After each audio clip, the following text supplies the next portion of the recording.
Can you imagine having a formation of fluid filled cyst within the spinal cord that causes progressive pain, weakness, and stiffness in the arms, legs, back, and shoulders? Today's guest is Jessica Cummin, who has been experiencing all of these along with more. She has been experiencing chronic pain symptoms since the young, tender age of 5 years old. And boy, does she have a story to tell us. Imagine your muscles in your digestive system becoming impaired and changing the speed, strength, or coordination of your digestive organs, or even an infectious or non infectious etiology, resulting in bleeding inner lining of your urinary bladder. Today's going to be a really good conversation. Are you ready for another chronic pain conversations? Let's go.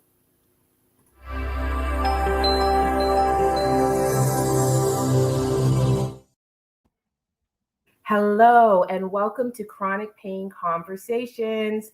My name is Khalilah Bruswell, and this is my lovely co-host, Miss Sheriffa McLaren Thomas. How are you doing today, Sheriffa? Oh my God. Are we doing pain or pleasure? Are we jumping right into pain or pleasure? Are you hoping to jump right into pain or pleasure? If we gonna do that, then that would just tell everyone how I'm doing. So we're not going to tell you that Chronic Pain Conversation is a show that has open and honest dialogue about, chronic pain. Well, that's what I'm wondering. You went straight into it. How are you doing? I just wanted to say how you're doing. I miss my girl. I'm not even going to lie. But as always, we're going to start our show off with pain or pleasure. So, Miss Sheriffa, please. I'm kind of scared right now. A little bit scared. But do you want to tell us pain or pleasure? Girl, today is all pain. I cannot tell no lies. The smile is saying pleasure, but if I have to be honest, pain today. Wow. You know what? Pain never looked so good, you guys. Sheriffa looks on point. Like we try to hashtag things like, proof that cute and chronic pain go together. Perfect example today. Listen, I've been under the weather for the past, I want to say, since Thursday. So it's not a week yet. No. And it actually got really bad on Sunday.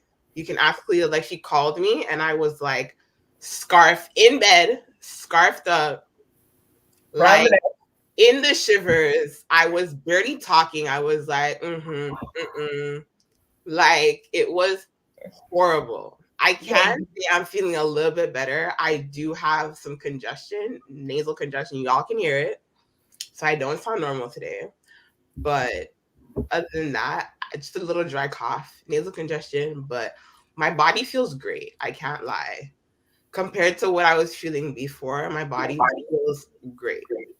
So, girl, hold on. I have a question for you though. Hold on. Oh. -20 today in Toronto. Okay, so for those of you that don't understand what that means, Fahrenheit, that's like 20 in the States. That's like not cool. Don't go outside. Frozen feet, like your car won't warm up. Like we're talking Edmonton cold. Oh no. Yeah, kind of. Oh no. If you're from Canada, you with windshield. Windshield. Edmonton cold is not really with windshield. This is with windshield. Mama. No, So you can keep it all for yourself. I can't lie. Today is a painful day. But tell me about you. What's going on? Okay. So I'm gonna ask this one question because you honestly look like you just came off of like a teehee sip off of the islands. What is your pain level like from a 1 to 10? What is your pain level like right now? My pain level, to be honest, is like an 8. Okay. And see, I'm not really feeling pain. I feel abdominal pain from all the coughing. Right. So one thing I said to my sister is, if I don't get some abs after this, then something's wrong. Because this feels like I've been doing ab workouts for a whole week straight. So, okay, so if I don't get abs after this, we gonna have a problem. We're gonna have a problem. Don't kill me. Yeah, Okay. straight. Okay. So, for those of you that don't know, I had my first lipedema surgery the day after our show last week. So it's been officially 1 week, and I'm pain, but I'm always pleasure. But I'm That's pain. what we do. My progression is going really well. All of the hard work that I put in, Rifa, in terms of working out and prepping my body before is definitely helping afterwards. But let's not play. I just had a rod stuck in a lot of places of my body, and there's a little trauma to it. And girls got a little fibro, so a couple of seizures have been happening, some pain, some not sleepless nights, some the new decor.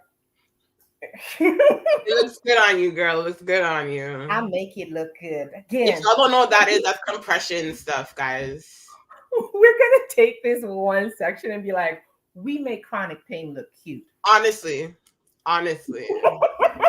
Real though. This is our little hint for stay tuned for our chronic pain Valentine's Day show. We show you how to make it look good. Listen, hopefully I'm good, because Valentine's Day is when I come out strong. So that's because she's married, y'all. She got things to do. Okay. I'm not complaining here. Are we ready to start this show? Oh my gosh. I'm ready. You guys, you don't even understand. As much as we sometimes kind of have our fun with our laughing and our pain, it what carries us through. And sometimes we want to cry. Yep. And the only way to combat it is to laugh. So I'm excited for today's conversation, my love. I'm excited too. Okay, let's do this. Okay, Khalilah. Okay. Now, What? one of the words, I can't even lie, I've been struggling for weeks now. We're blueprinting. And I think our guest is going to have to clarify all this because, okay.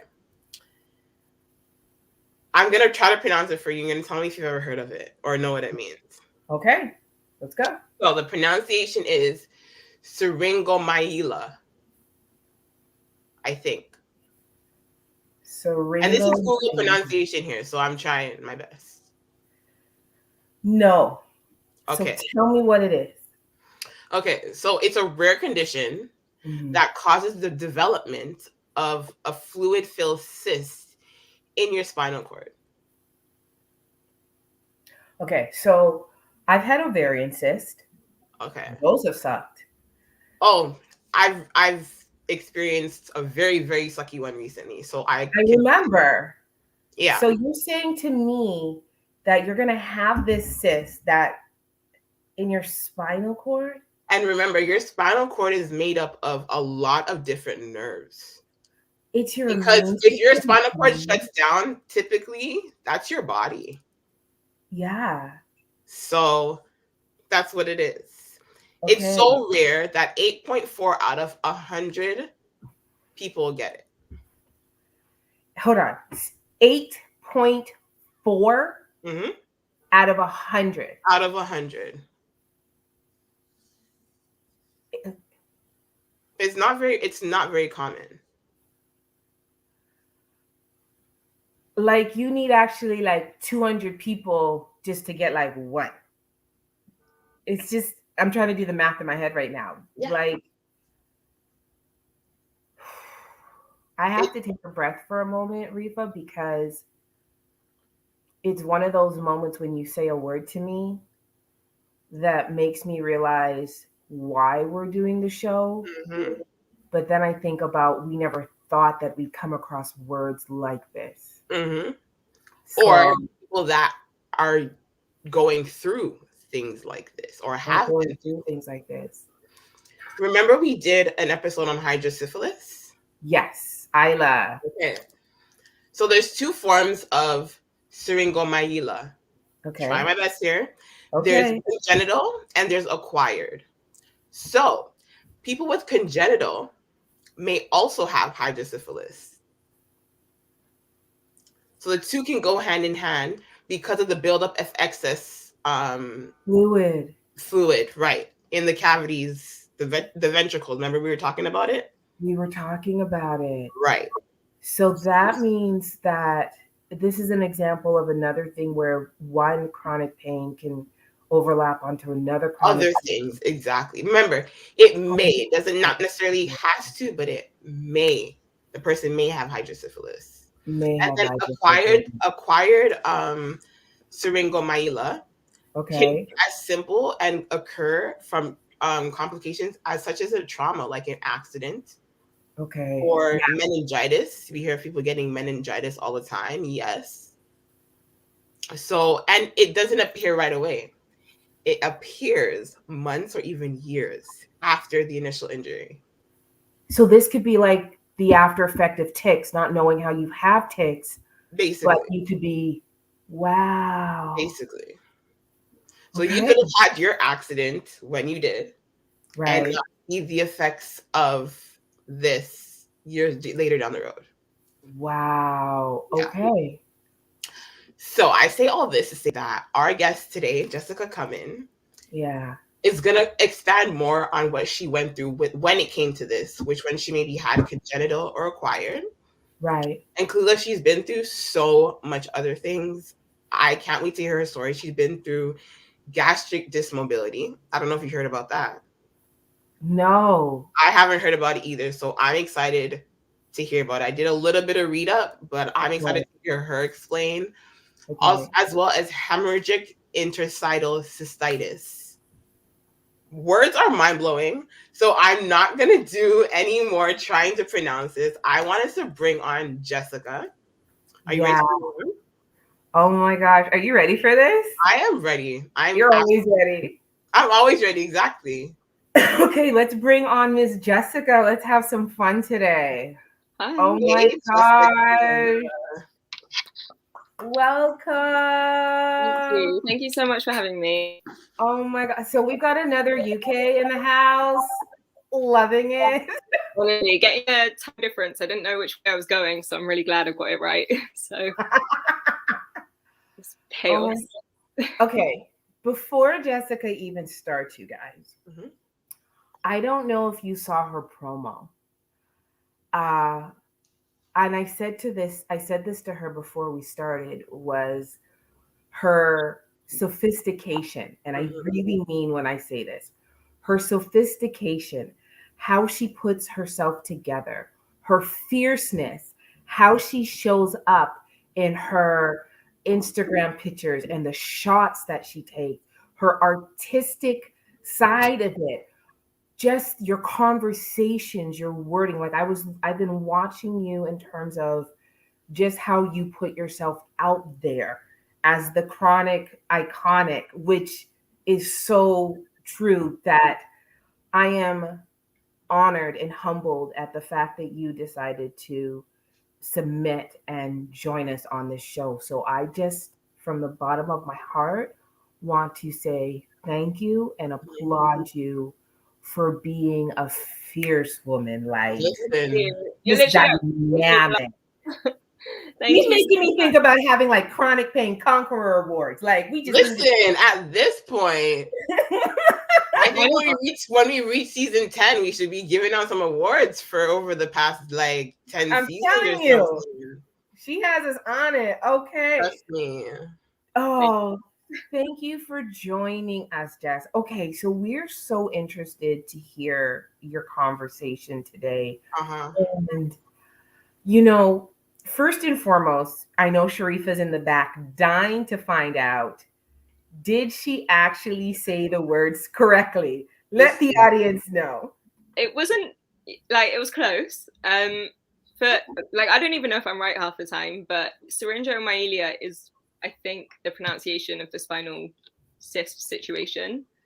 And then hemorrhagic interstitial cystitis, which is just ridiculous. Like, it's such a mouthful. And for gastric dysmotility, like, I just call it gastroparesis. It's a lot easier. I should have submitted that and saved you all of the trauma of reading that out. So sorry. No worries. No worries. Challenge us all you want. I tried. No, but you nailed it.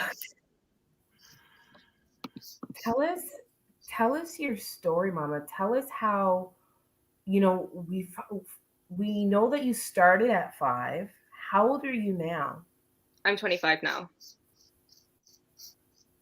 Whoa. Okay. So tell us about your journey, Mama. Develop, you know, the platform is yours for a moment. Please enlighten us.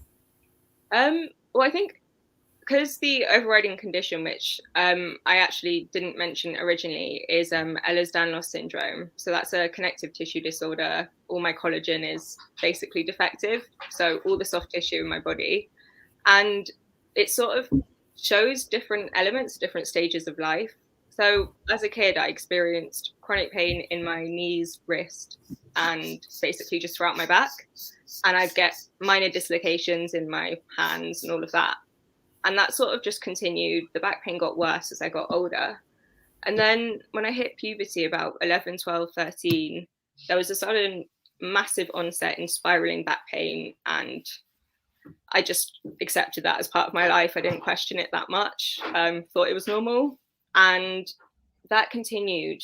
And when I was about 20, there was a massive shift, and suddenly I was experiencing severe dizziness, nausea and vomiting when I was at work, which was horrific, and commuting and all of that.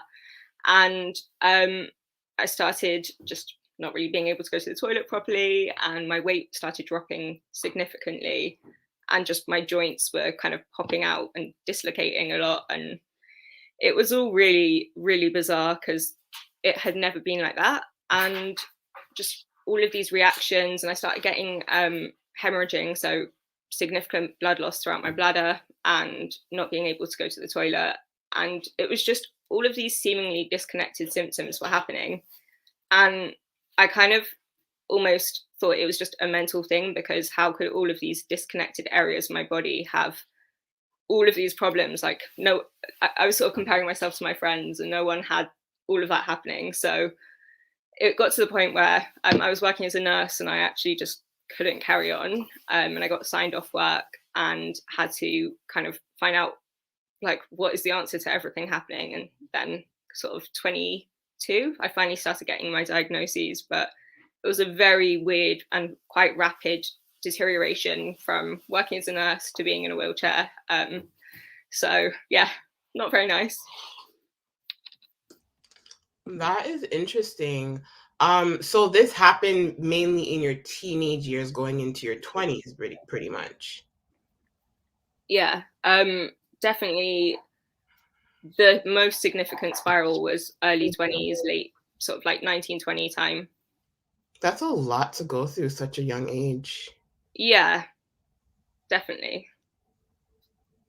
Hold on. Khalilah's on mute. Yeah, I was just going to say, what? You can see the mouth moving, but the words are coming out. No. Tell us, what are some of the medications and the treatments and the clinicians that you've had to see over these years to get your diagnoses and to just sustain yourself over the years? I mean, it's obviously a bit of a different system here because we have the NHS. Sorry, no offense, but very lucky with that. So, please remind people what that is.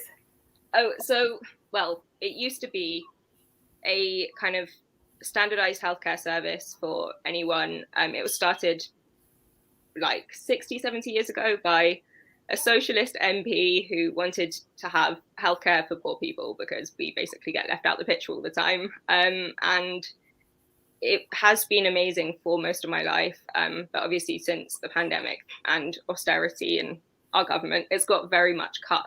But it does the basics still. So we're still lucky with that.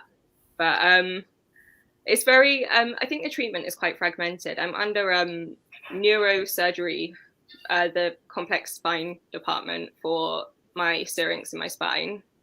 And that's annual reviews with MRIs unless I need to go to hospital in between. And then I think everything that got the ball rolling originally, way before this point, was rheumatology and what else was it? Cardiology and an autonomics unit. So that was looking at my central nervous system to see what was going on. And now it's sort of like very fragmented, some pain management teams that kind of step in and out when they're around. And yeah, it's just a lot of different departments dealing with different things, because there's not like a holistic team for one individual. It's just different people for different parts of the body now. Right. I have a question for you before I ask you our next question. Sure. How did they treat the cyst in your spine? Was it surgical? No, so that's actually been a relatively recent discovery, because a lot of my symptoms weren't making sense within my generalized conditions, which is why they look for it. But the way that it works is I have a CT or MRI every year, but I've had a few this year actually, just because I have.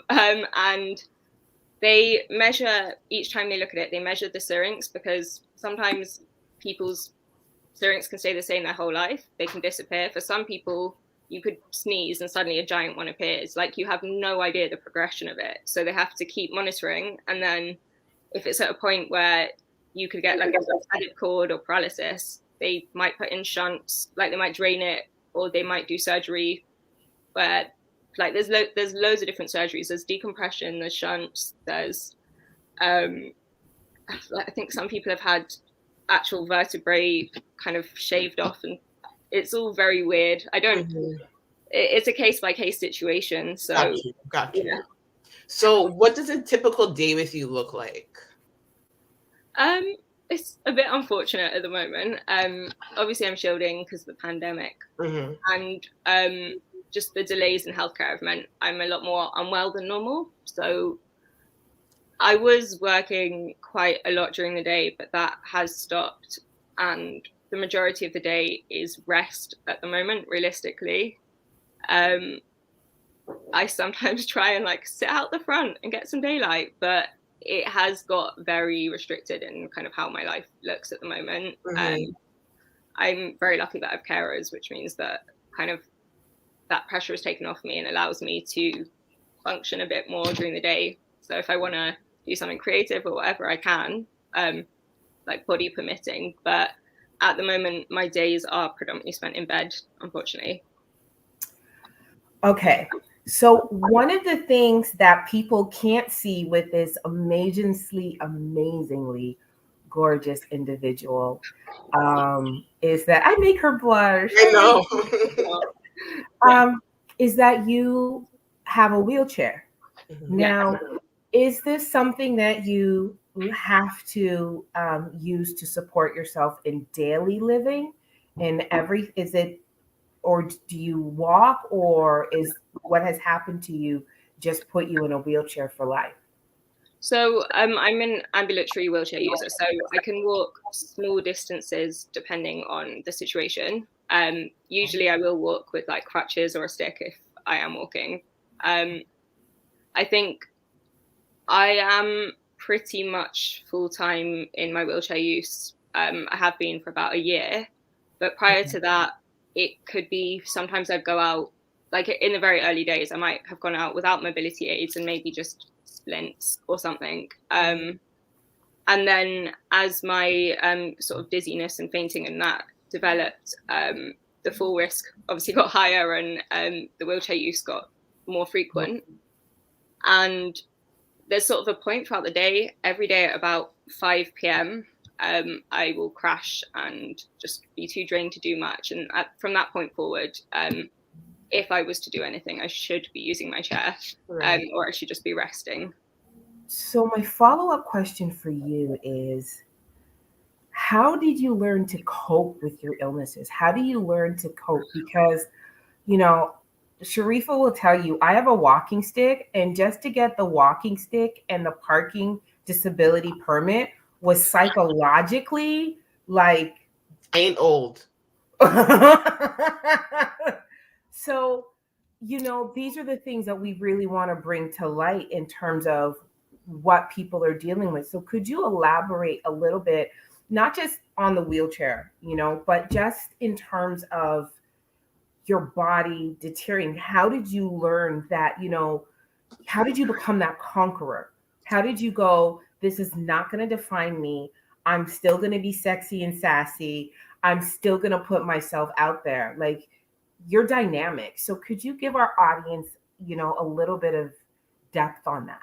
Yeah, I mean, when I first sort of was adapting to this new identity of being a lot more unwell than I'd ever envisaged, I sort of fell very much into, I just got very miserable, and that was kind of all I could see.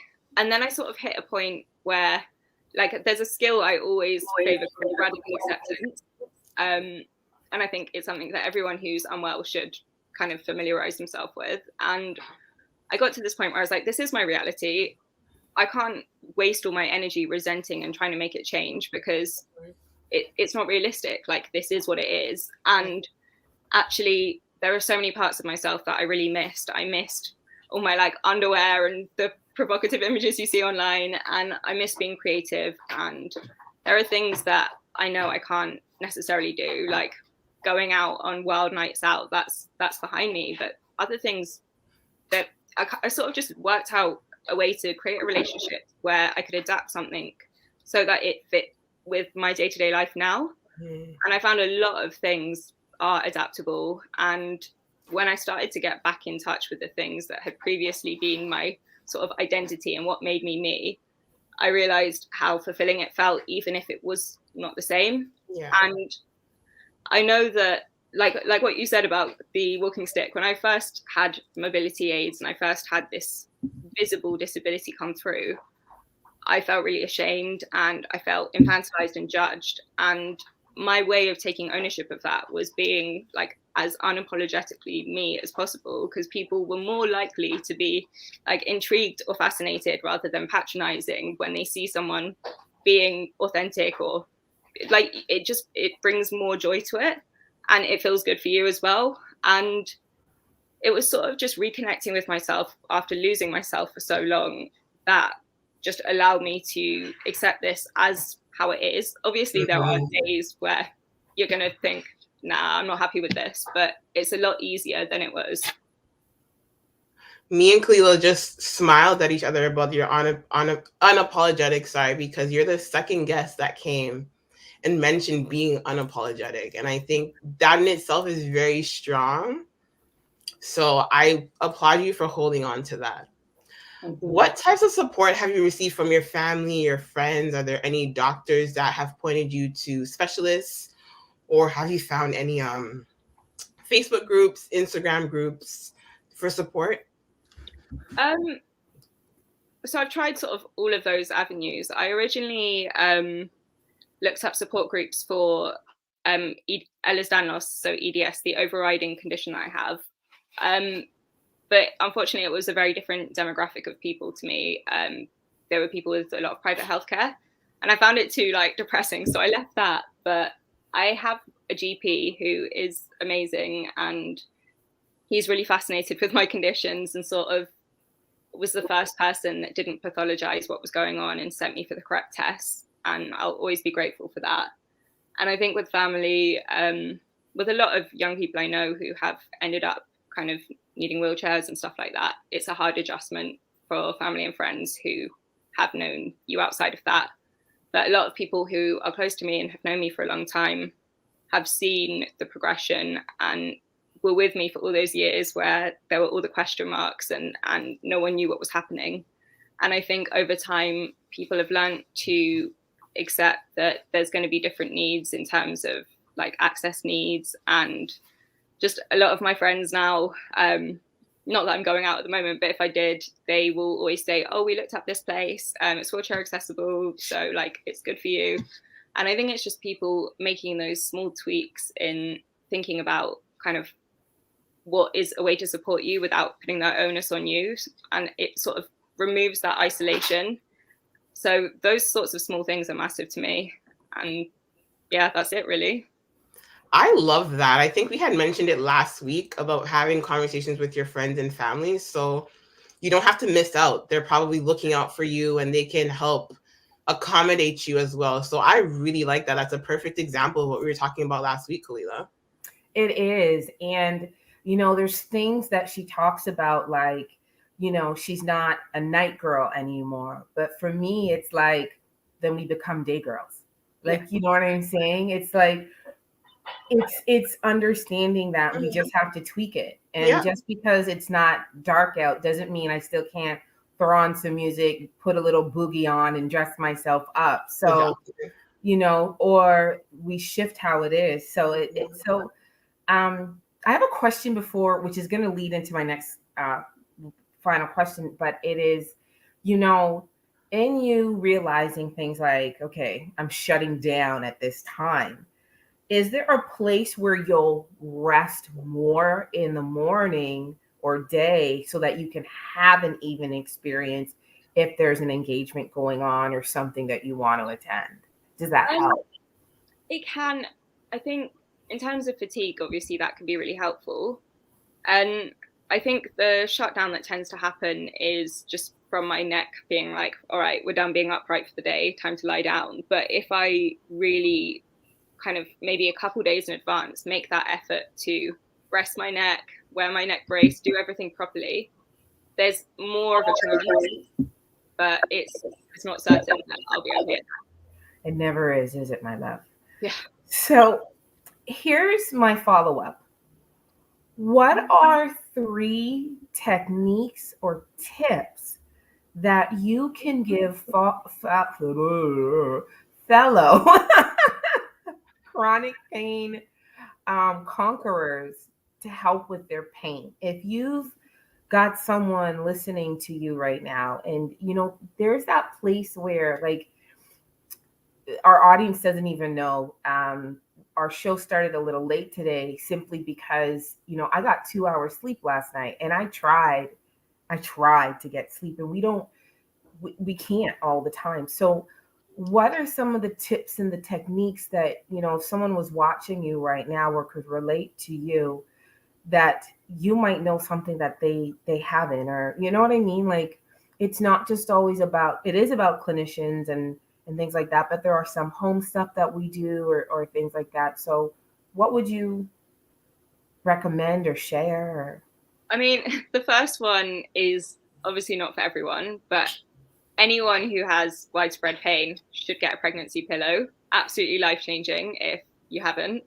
Stop. How you can go forward. Thank you. Both of me and Sheriffa were like in my good ear. She's like, flag on the field. Explain. Hold on. Yeah, please explain. How is this not a thing? This is like a widespread thing over here. I have 2. I mean, I would flip my camera around, but my room is a mess. But I have 2 pregnancy pillows. One's like a big C-shaped one, where obviously the little gap is meant to be for your pregnant belly.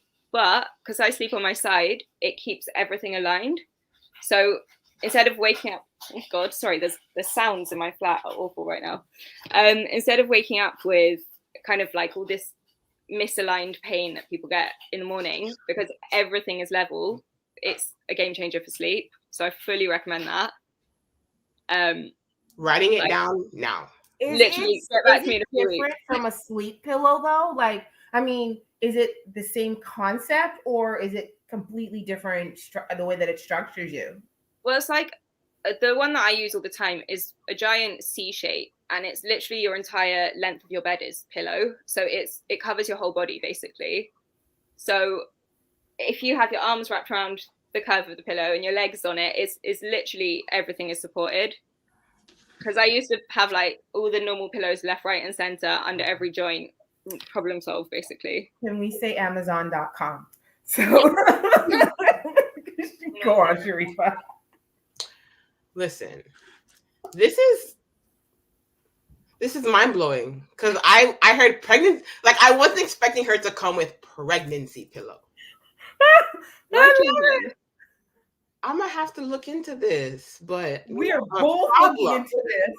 Because I might just need my own bed, because at this point we about to sprawl out. Way to go. You know what?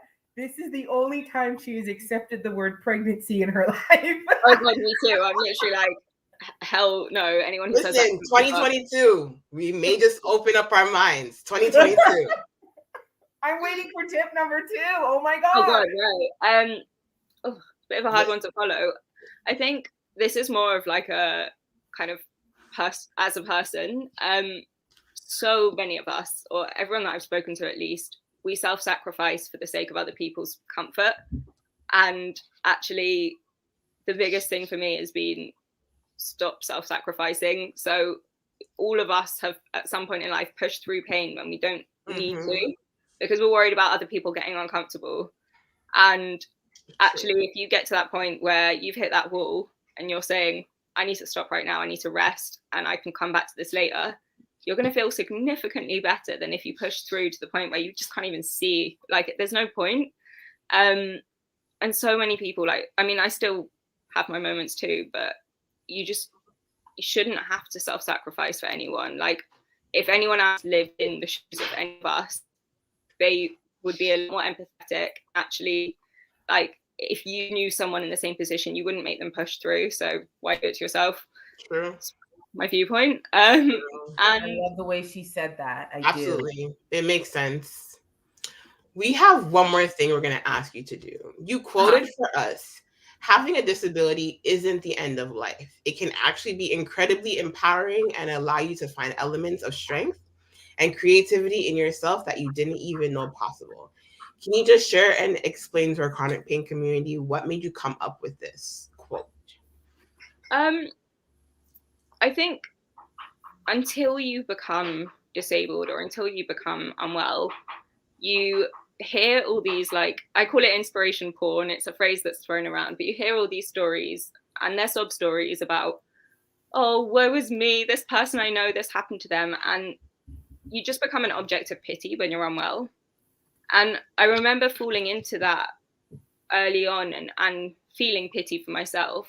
And then, as I mentioned earlier, like, reclaiming the parts of me that made me who I was like, this isn't pitiful. And my wheelchair is amazing. It's given me life that I didn't have before. I can get out the house, and before I couldn't. And I started to realize all these elements of disability that we tend to see as tragic are actually so freeing. And you begin to be so aware of all your inhibitions that you had previously just going to the side, because you have to be a lot stronger and a lot fiercer as a person.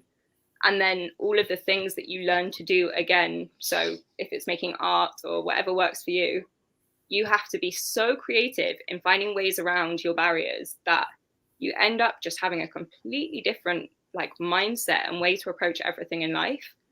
And if people saw those elements of disability and they saw those sides of things that no one ever sees because they just see the sadness and the pity, like, people would be really impressed, because we literally just approach life completely differently. And when you still manage to find those moments of joy in really difficult times, like, that is hugely strong. And that only comes from, like, perseverance and really, really thinking outside the box to make things as good as they can be.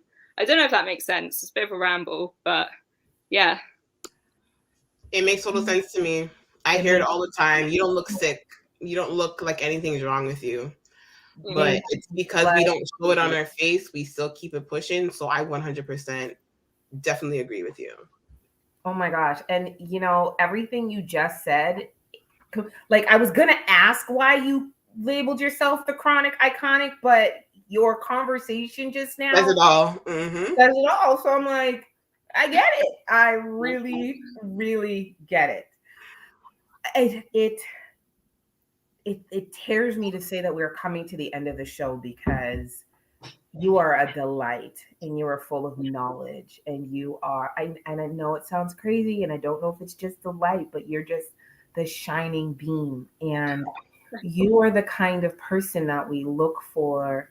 And it is, you are the reason why on days when we're both feeling like crappy, we still do this show, because there's stories that we don't hear, and there's people that are You know, we give accolades to people that have survived other things, but we don't talk about our conquerors in the chronic pain community. And you are a beacon of that.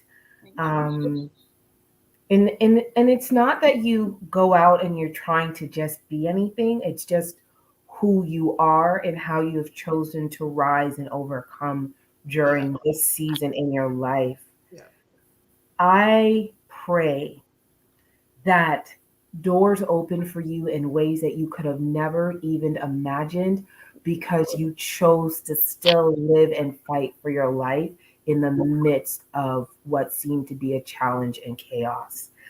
Jess, we have to take you off the show now, but I want you to stay in the background in the stage for us to talk, and we will find a way to bring you back. But wait, Jess, before you do that, can you please let all of our chronic pain conquerors know where they can find you? Yes. Yeah, I just use Instagram, so it's the Chronic Iconic. The handle's in my thanks for making it show. Just the Chronic Iconic on Instagram, and that's literally the only platform I'm on. The other ones take too long. So thank you for joining us. We're going to remove you again. Please stay in the back stages. We can't wait to see you in a moment, okay? Thank you. Bye, my love. Sheriffa. This is why we do this. This is why we do it. This is why we do it. I want to out. Listen. She's our first guest for this season. And we have, let me just play it straight. We have baga guests. Baga guests. So can you imagine? We started off strong. Strong like bull. Okay. Let me say no more. Chronic pain community, keep on watching every Tuesday at 12 p.m. Eastern Standard Time. Oh, I'm not even gonna lie. Okay. I love her. I absolutely love her. Listen, you can be sick anytime. I'm gonna call Jess up and be like, I mean, listen, there's a bunch of them that you can call at this point. Trust me, I can call them off of my head. A bunch of them you can call. Oh my gosh. Let me just give you a side note. Jessica is my inspiration for makeup today, because I go through her Instagram and I see her with her makeup, her eyeshadow. I can't pull off some of those eyeshadows, not just yet. But yeah, need a little inspiration for a little hint of purple today. So shout out to you, Jess. Okay, so she got you on the color and the makeup. Yeah. Got me with the lingeries. Gee. You know, I like well, stay tuned for Valentine's Day, guys. We really could. Okay. Oh my gosh. All right. So let's bring this to an end, you guys. Let us get into our keep it moving moment, a place where we want to give you a little bit of inspiration. And today's keep it moving moment comes from Matshana Dewao. I hope I said that correct. And it says, your greatest highs come from overcoming your greatest lows. I'm going to repeat that. Your greatest highs come from overcoming your greatest lows. I feel like this is once again a keep it moving moment that is so in point with who our guest was in the conversation and just who their essence is.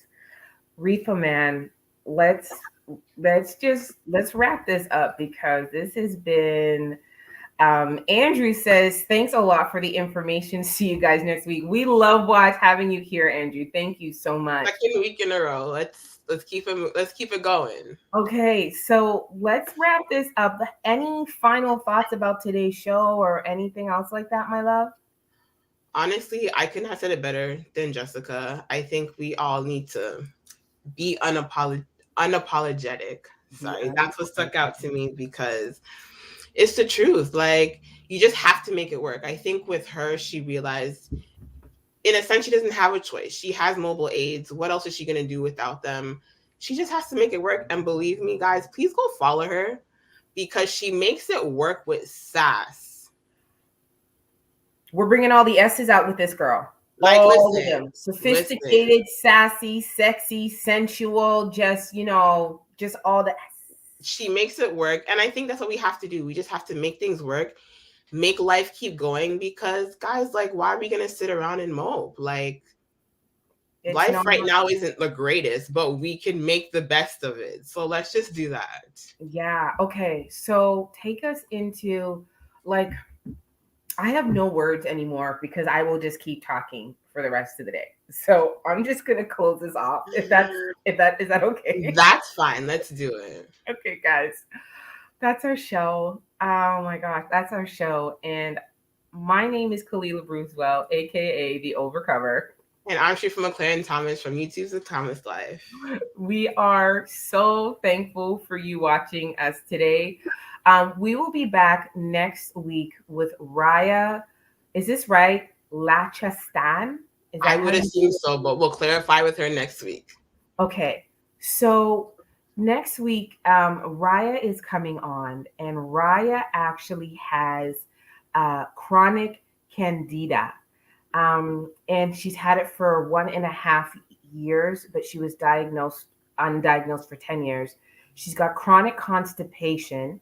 She's got brain impairment, and she has an autoimmune chronic fatigue. This is a woman that she says, I identify as disabled, and it's taken me a lot of time to accept my disability and to learn how to advocate for myself. She is, for those of you that don't know what it is, chronic candida is an overgrowth of yeast in the gut and body due to overuse of antibiotics and many food and environmental allergies. This is one of those things where, again, it's what's putting into your body, that medicine that we've had a conversation with way back in our first 2 seasons, coming across right now. So this is a very interesting. It could be helpful, but at the same time harmful. So definitely. It definitely is. So we just want to say, thank you for joining us for another amazing episode of Chronic Pain Conversation. Please be sure to follow us on Instagram, Facebook, and on YouTube at CPC Conversations. And remember that if you are a business and or service that helps support or caters to the chronic pain community, so if you're a clinician, if you're a health supplier, if you're a pain management supplier, maybe if you are services that help people obtain government assistance that are dealing with chronic pain, we want you to go onto one of our social media links, click on that link and say, promote your business, because we want to hear from you.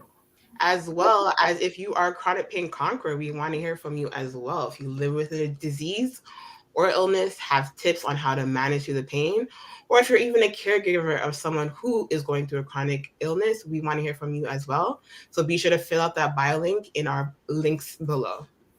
And remember, Chronic Pain Conversations is the show that enlightens and advocates about chronic pain. We hope that you have a very blessed week. Bye.